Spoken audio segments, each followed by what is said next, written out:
tinadtad po kami ng tag. Marami po mga nag-message sa amin. At gawa nitong video na kung saan isang dating kapitan sa Ilocos nang bubugbog ng tao niya. Ano ibang alam niyo tungkol sa kasong ito, sir? Nagalit itong si former barangay captain kasi nga po ay may mga illegal activities na ginagawa doon tulad ng pagnanakaw ng scrap, nagbebenta po ng illegal drugs. Yung victim, Opo. tila hindi siya interesado na magsampa ng kaso laban Yes, kay sir. chairman. Pwede ba yung people of the Philippines at ang ebidensya ay yung video ng pananakit at yung PNP ang tatayong complainant versus ex-barangay chairman? Yes, Senator. Ganito gawin nyo, Colonel, ano? Sampahan nyo ng kaso sa chairman, magkonsulta kayo sa legal nyo, sabi nyo nga. On the other hand, manmanan nyo rin itong complainant. Kasi matagal na pala itong pusher sa lugar. Asahan ko po, sir, ha? Magtawagan ulit tayo next week para kukuha ko ng update. Opo, opo. So si chairman, nagmayabang pa, pinakita pa niya yung nagigeng-geng siya. Pinakita pa niya yung kanyang Mustang na sports car. Nagpe-flex pa na ako si ex-chairman.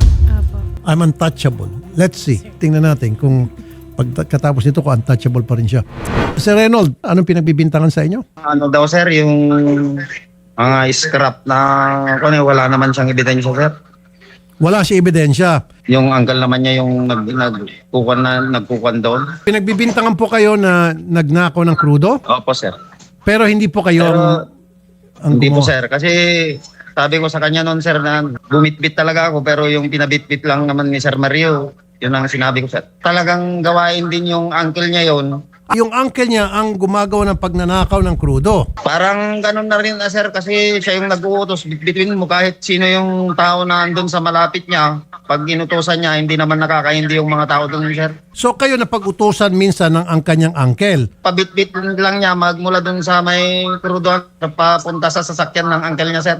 Kaya nga saan galing po yung krudo? Yung truck na ginagawa namin pang diesel sir. Si Kapitan may-ari ng krudo, tapos ngayon pinabitbit sa iyo ng uncle niya yung krudo para dalhin sa sasakyan ni uncle. Opo sir. Tapos ang sinasabi pa ni chairman, kayo raw po ay nagtutulak ng droga. Opo sir. Sabi pa niya nga na-test buy niya ako wala naman siyang ano sir kahit sabi ko anong una kinausap pa ako nung una na magpa-drug test kami. Mhm. Kasi nakakatakot naman yung mga droga na yan sir. Ay ayoko naman yung Pero gumagamit ka ng droga. matagal na sir. Nung nagmi-minibus pa lang ako sir pero nung pumasok na ako doon wala na sir. Bakit palagi niya pinagbibintangan kang nagdodroga at nagtutulak ng droga? Ewan ko sa kanya sir.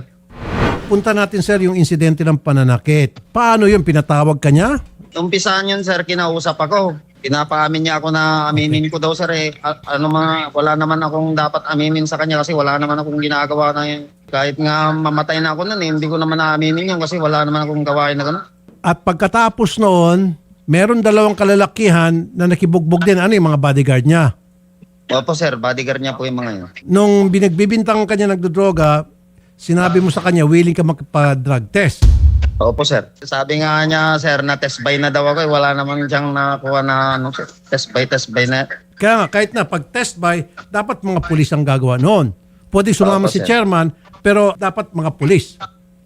Opo sir. Bakit ka kumalas na kay chairman? Di ba dati nagtatrabaho po kayo kay chairman, sir? Saka na lang ako kumalas sir nung binugbog na niya ako. Meron pang sinabi na pabalik-balik daw ako doon na wala sir. Alangan naman na binugbog na ako. May gate yun sir. Paano ako makakapok to? Yung bang unang pagkakataon niya nasa video na ikaw ay binugbog niya o maraming beses pa bago noon? Yung pinsan niya yung unang tumira sa akin sir. Si chairman nagyabang sa amin na meron siyang Mustang.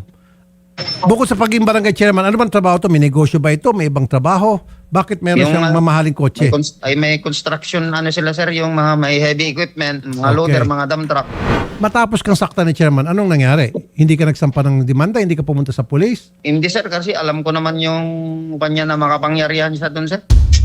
Impluensyadong tao yung tao na yan sir eh. Pero hindi naman siya barangay chairman ngayon. Willing ba kayo Sir. mag-file ng demanda? Tutulong po ako. Opo sir. Opo sir. Good. Attorney Garrett. Yes po. Magandang hapon po, Sen. Let's say 2 years ago pa ito, pasok pa ba ito sa statute of limitation? Pwede pa rin ba siya magdemanda? Yes po, Senator. No, kapag ang ifa-file po natin ay less serious physical injuries or serious physical injuries, siya po ay pasok sa ating statute of limitations. Okay. Halimbawa, wala siyang medical certificate. Yes po. Pwede bang gamitin yung video as ebidensya, secondary evidence? Yes po, Senator. Even the term sen, tama po yun. The Supreme Court has said na hindi po absolutely necessary for conviction ang medical legal. Pwede pong gumamit tayo ng secondary evidence to prove how long it took po for the victim to recover. So, maaari pa rin naman, Sen. We can still secure a conviction as long as may testigo or yung video lumabas po. Even the testimony of the victim, pwede rin po natin manamit. Sir Reynold, meron ba kayong medical legal? Ano ba kayo ng paggamot nung matapos yung pambubugbog? Hindi na po ako nagpa-kwan sir kasi alam ko naman na ganyan yung tao na yan. Minas mabuti ko na lang po yung umalis na lang doon.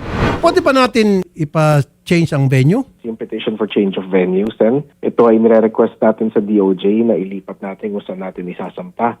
Medyo mahirap lang po. Mahirap po siya makuha, to be quite honest po. Kailangan ma-prove natin na politically connected and directly in-influence niya na po yung decision. No? But if we have the proper grounds to say it, the proper history to show DOJ that ganun po ang nangyayari, maaari naman po, Sen. We can always ask the DOJ. So let's give it a shot. Subukan Yes po, natin. yes po. Kasi contractor siya. Siyempre, pag contractor, mayaman. Siyempre, may kilala siya mga pulis dyan. Siguro, mga piskal. Yes po. Malay natin. Dati siyang kapitan. Baka nga po, mas malala I would say, mas malala dahil hindi na siya takot sa mga usual penalties pag tayo ay nasa serbisyo ng gobyerno po. So we can try po, Senator. At pwede niyang pandarin yung kanyang salapi para Yes po. maging kaibigan, ang mga gusto niya maging kaibigan para makatulong sa kanyang mga ginagawang kasalanan, kalokohan. Di ba? Yes po, sir. We can try po with the DOJ. Sir Reynold, may pamilya ho ba kayo? Wala pa po. Binata po kayo. Gusto niyo po magmensahe kay Chairman? Wala na po sir. Parang bumalik yung ano po yung nangyari po yun sa akin. At saka hindi lang ako yung mahigit na 5 na kami nang nangyari ng ganun. Meron pang mga ibang binubugbog. Opo sir. Sino-sino po itong mga nabugbog? Na iba? Mga taga-pasukin po sir. Pasukin. Bakit po binubugbog? Sino-sino po ito? Ganun din po. Nagkukuhan na nagbebenta ng diesel. Wala naman siyang aktong nakikita. Ano ba, baseball bat yung binabanat niya sa kanila eh. Baseball bat? Opo sir. Panghampas? Opo sir. So meron ng 3 pang nasaktan yan. Andun pa sa kanya, hindi daw niya pinapalabas eh. Kung gustong lumutang ng iba pang mga biktima, tutulong po kami. Opo, sir. Tulad ng sabi nga ni Atty. Garrett, susubukan namin na i-request sa DOJ na magkaroon ng change of venue. Kasi may influensya dyan sa lugar nila. Itong si Chairman, sabi mo nga, maaaring ang totoo dahil Chairman siya plus mayaman pa.